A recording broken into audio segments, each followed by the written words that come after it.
उत्तर प्रदेश के वाराणसी जिले के अंदर एक ऐसा वाक्य सामने आया है जो हमें लगता है कि शायद जो है हमारे देश में ऐसा कैसे हो सकता है। बट ध्यान रखना, बदलते समय के अंदर कुछ भी पॉसिबल है। इससे पहले मैं आपको इस केस की कहानी सुनाऊं, मैं आपको एक स्टोरी सुनाता हूं जो कि लीगल सेंस में हमारे लिए बहुत मायने रखती है। भारत जैसे पूरे विश्व के अंदर कई सारे देश हैं, उन्हीं में से एक देश है अमेरिका। अमेरिका के अंदर एक ऐसा लीगल केस हुआ, उसमें यह था कि डोमिनोज पिज्जा, आप लोगों ने सुना है ना, तो डोमिनोज पिज्जा जैसी जो कंपनी है, 1995 की बात बता रहा हूं मैं, लगभग आज से 30 साल पहले की स्टोरी है ये। 1995 के अंदर ये जो डोमिनोज पिज्जा है, इसके जो स्टोर था वहां पे क्या, एक स्टोर मैनेजर काम कर रहा था, वो था मेल पर्सन, और उसके ऊपर एक सुपरवाइजर थी, वो थी एक फीमेल पर्सन। अब ये जो फीमेल पर्सन थी ना, ये महिला क्या करती थी, उस डोमिनोज पिज्जा के स्टोर मैनेजर का हैरेसमेंट है जो करती थी, है ना। तो उसके अकॉर्डिंग यूएस के कानून के तहत उस महिला को सजा दी गई। लेकिन जरा सोचो, अगर ये की कहानी भारत के अंदर होती तो भारत में किसी भी स्टोर पे कोई व्यक्ति मेल पर्सन काम कर रहा है और उसके ऊपर कोई फीमेल सुपरवाइजर है, फीमेल कोई सीनियर है, और उसके द्वारा अगर उस आदमी का हैरेसमेंट किया जाए तो क्या होगा? तो कुछ भी नहीं होगा। क्यों? क्योंकि भारत का जो कानून है वो जेंडर स्पेसिफिक है और अमेरिका का जो कानून है वो जेंडर न्यूट्रल है।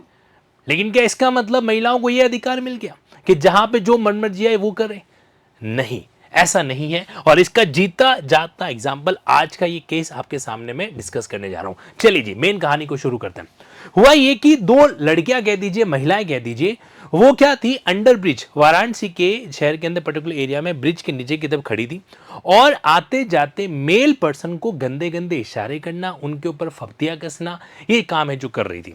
अगर आंकड़ों की बात की जाए तो तकरीबन तकरीबन 60 व्यक्ति, 60 मेल पर्सन को उन्होंने इस तरीके से गंदे गंदे इशारे जो है करने का काम है जो किया था। तो अब यूपी में क्या है कि एंटी रोमियो स्क्वाड है जो काम करती है। ये जो एंटी रोमियो स्क्वाड है जनरली क्या करती है, इस तरीके से जो मजनू होते हैं ना उनको पकड़ने का काम करती है, जो महिलाओं को परेशान करते हैं। लेकिन इस तरीके की अजीबोगरीब शिकायत जब उनके पास पहुंची कि भाई दो महिलाएं इस तरीके से कर रही है, तो फिर ज्यादा लोग शिकायत करने लगे। तो फिर वो लोग वहां पे पहुंचे और बाकायदा उन्होंने देखा कि ये दो लड़कियां जो है इस तरीके से मुंह पे मास्क बांध के ये वाला काम है जो कर रही थी। और फिर क्या था, इन दोनों मोहतरमाओं को पकड़ लिया गया और बाकायदा जेल में लेकर, सॉरी, वहां पे पुलिस स्टेशन में लेके चले गए। पुलिस स्टेशन के तहत वहां पे देखा कि अब कार्रवाई क्या करें।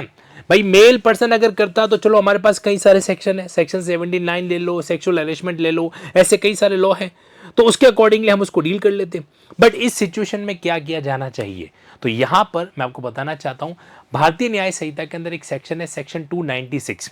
सेक्शन 296 ये कहता है कि अगर पब्लिक प्लेस पे कोई भी व्यक्ति, चाहे वो मेल हो या फीमेल हो, अगर वो कोई ऑब्सीन एक्ट है जो करे, मैं बात कर रहा हूं इस सेक्शन की, अगर वो कोई भी ऑब्सीन एक्ट है जो करे तो फिर ध्यान रखना उसके द्वारा सेक्शन 296 का अपराध है। और ये जो अपराध है, ये अपराध बाकायदा कॉग्निजेबल है। कैसा है? कॉग्निजेबल है। लेकिन साथ ही साथ इसके अंदर बेल भी मिल सकती है, मिल सकती है, मिलेगी मिलेगी इसका नहीं कह रहा हूं मैं। तो यहां पर 296 का अपराध लगाएगा। पुलिस ने दोनों महिलाओं को गिरफ्तार किया, मजिस्ट्रेट के सामने पेश किया। अब ये मैटर थोड़ा सा अजीबोगरीब था, इसलिए उनको बेल वेल नहीं, उनको जुडिशियल कस्टडी में भेजा गया। खैर अभी तक बेल के लिए अप्लाई भी नहीं किया गया। ये दोनों महिलाएं अभी जो है न्यायिक अभिरक्षा के अंदर जो है। लेकिन इसने देश के अंदर एक नया मुद्दा छेड़ दिया। क्या वाकई में महिलाएं ऐसा कर सकती है क्या? अरे महिलाएं भी तो इंसान ही है। अरे क्या महिलाएं क्या अलग से आ रखी है? महिलाएं भी तो इंसान है। तो ऐसे केसेस के अंदर इंसान ऐसी गलतियां कर सकता है, कोई बड़ी बात है जो यहाँ पर नहीं है। और ये कोई पहला ऐसा मामला नहीं है। आप पॉक्सो के मैटर्स के अंदर देखेंगे ना, तो कई बार ऐसे कई सारी चीजें सामने आती है कि किसी एक एडल्ट महिला ने किसी एक बच्चे के साथ में, बच्चा मतलब एक मेल चाइल्ड के साथ में जो है कुछ गलत चीजें, गलत कंडक्ट करने का एफर्ट है जो किया, ट्राई है जो किया। लेकिन क्या सिर्फ ऐसे केसेस में सेक्शन 296 भारतीय न्याय संहिता ही लागू होता है क्या? तो मैं आपकी जानकारी के लिए बताना चाहता हूं कि हमारे देश के भारतीय न्याय संहिता के अंदर कुछ और कानून भी है जिन्हें आप चाहें तो इन केसेस में अप्लाई कर सकते हैं। हालांकि ये जेंडर स्पेसिफिक नहीं, मैं फिर से कहना चाहता हूं। जैसे सेक्शन 352 बीएनएस, इस कानून के तहत अगर कोई भी महिला इस तरीके के इशारे कर रही है, आदमी को परेशान कर रही है, तो ये माना जा सकता है कि इंटेंशनली वो इंसल्ट कर रही है उस व्यक्ति की पब्लिक प्लेस पे, है ना। तो यहां पर 352 बीएनएस, जो कि पहले 504 आईपीसी हुआ करता था, उसी तरीके से 353 बीएनएस, यानी कि आपने पब्लिक मिसचीफ करने का ऐसा कोई कंडक्ट है जो किया हुआ है, तो वो चीज भी यहां पर धारा है जो एप्लीकेबल कराई जा सकती है। और इसी के साथ साथ चूंकि इस वक्त इस केस में क्या था, ये दोनों लड़कियां क्या कर रही थी, उस आते फिरते आदमियों को रोक रही थी बीच में। तो इस तरीके से रोकना सदोष अवरोध यानी कि रॉन्गफुल रेस्ट्रेंट भी है जो कहलाता है। तो ये अपराध भी यहाँ पर एप्लीकेबल है जो होता है।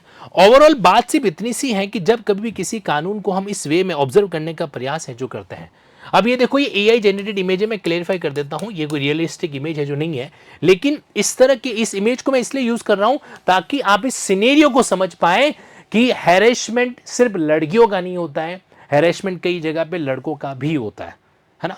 तो ये सिनेरियो अपने आप में एक आई ओपनिंग एस्पेक्ट है, और मेरा ये मानना है कि जुडिशरी का कोई भी सेगमेंट अपन डील करें, इनफैक्ट या फिर मान लीजिए आप कोई भी क्लास अटेंड करते हो, तो कानून को हमें प्रैक्टिकल तरीके से ऑब्जर्व करना चाहिए। और लिंकिंग ऐप पर जो जुडिशरी का सेगमेंट चलता है ना, उसको भी मैं इसी तरीके से रियलिस्टिक जो कहानियां हैं उनको लॉ के साथ कनेक्ट करता हूं ताकि स्टूडेंट इस बात को अच्छे समझ पाए। जैसे कि आप ये जान चुके हैं कि सेक्शन 296 के जरिए हम ऐसी महिलाओं को जो पब्लिक प्लेस में ऐसे आदमियों को छेड़ने की कोशिश करें तो उनको हम क्या कर सकते हैं, जेल की हवा खिला सकते हैं। तो ये न्यूज़ कैसी लगी मुझे कमेंट बॉक्स में जरूर बताना। और 10 अगस्त से इंडिपेंडेंस जुडिशरी का बैच में स्टार्ट करने वाला हूं। अगर आप लॉ के प्रति या कानून को जानने के अंदर एक डेडिकेशन रखते हैं और भविष्य के अंदर जज बनने का सपना रखते हैं, देन मोस्ट वेलकम। 9887746100 पे टीम से क्या कर सकते हैं, कनेक्ट कर सकते हैं। Thank you so much, take care, जय हिंद।